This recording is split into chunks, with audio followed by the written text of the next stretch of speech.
So I'm going to change the oil on my 2020 Freightliner box truck. It's got the i6 in it. So I've got my filter. I've got this little breakover bar. The filter they gave me is LF 3970. This is the first time I've done an oil change on this truck. I know the oil filter is back here. Can't get to it. So that's probably why they want $399 to do an oil change on this truck. So I'm gonna start out by taking off the air cleaner box. Looks like I need to take this bolt out first. It's a 1/2-inch wrench that goes on there. Maybe a metric size also, but this seems to fit perfect. Again, this is a 2020 Freightliner with the Cummins, I think it's a L6. I got that bolt out, and guess what? There's another bolt back here, but whoever changed the oil didn't put that one back in. Guess what?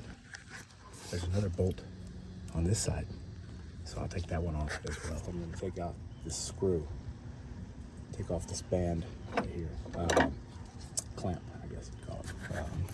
It came right off. Sorry, I don't have anyone to hold the camera for me, but yeah, it pops right off. There's nothing connected.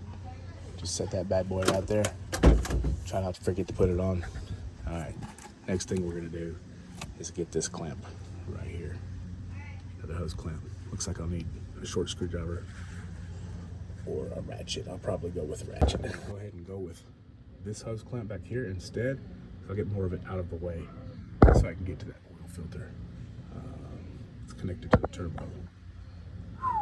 Cummins, baby. It came right off. There's just one little cable connected, but I just worked it back and forth, pulled it off, and I'm just gonna set this to the side. I'm not gonna disconnect that cable because I don't need any problems. Any more problems.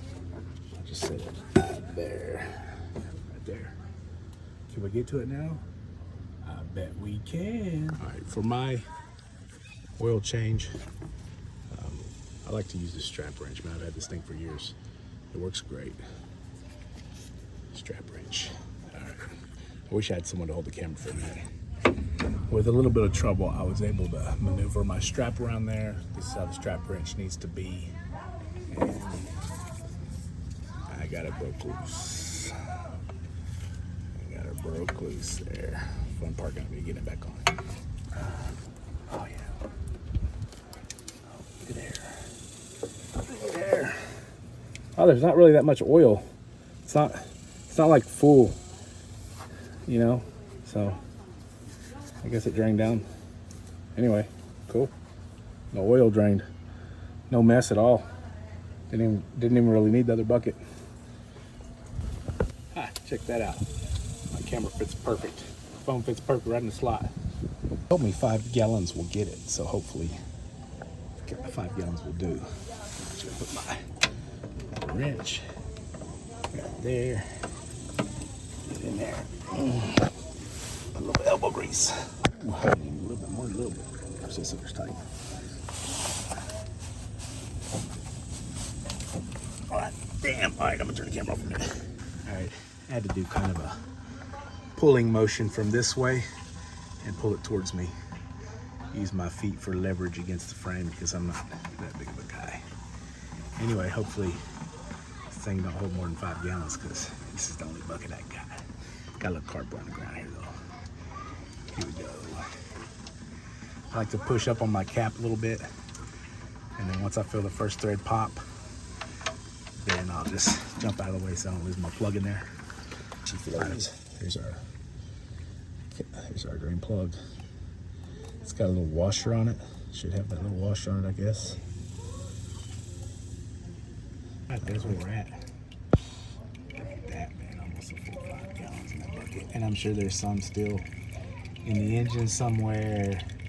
And you know, the oil filter's gonna be full of oil, so yeah. I'm gonna put about as much oil as was in there to put this on. I'm not gonna fill it all the way up like I usually do to prime an engine because this thing is gonna be kind of heavy and kind of hard to like maneuver my fingers around in there. So I'm just gonna like fill it halfway. See how that couldn't help myself. I filled it up halfway about 3 times and let it drain down so it would soak into the filter. Now, as usual, make sure I lube this up a little bit. They told me when I called the Rush Truck Centers, they said $399 to change the oil, and I was like, that's freaking nuts. So that's the reason I'm taking time to do it myself and make a video for other people. Mama's saying dinner's ready too. Gotta go. All right, so I put my fingers underneath it and just gonna kind of spin it right there. Hold it up with one hand and spin it with the other one. Try to, oh yeah, hey, there it is. Not too bad. Gotta get my hand underneath all that right there. And I haven't caught a thread yet. Let's see here, gotta find the right angle. I know I'm going the right way. Oh, there it is. I felt it. I felt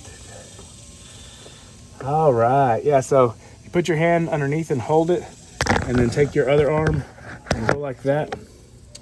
You put your hand underneath it like that, left arm, and then reach around with your right arm. You can kind of pull it towards you, just like that. So there we go. Found a technique. They say on this one, it says to turn it hand tight and then add 3/4 of a round. I used to change oil filters all the time in the oil field on big Cat engines and Detroit engines. So, I mean, I can kind of feel it out. I am going to add this wrench on there because I actually paid for this truck. I didn't pay for those. And I'm going to do the actual right thing and add the 3/4 of a turn. So, got to get this strap around there. Just feed it through. Try to feed it through.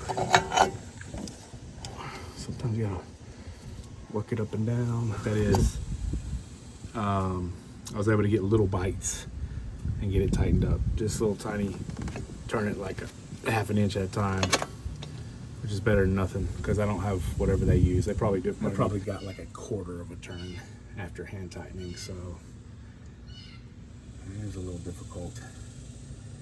So hopefully these 2 jugs sitting in my garage for a little while. So I'm just gonna use this. It says for diesel, 2.5 gallons. The truck's supposed to take 5 gallons, so that's what we'll use.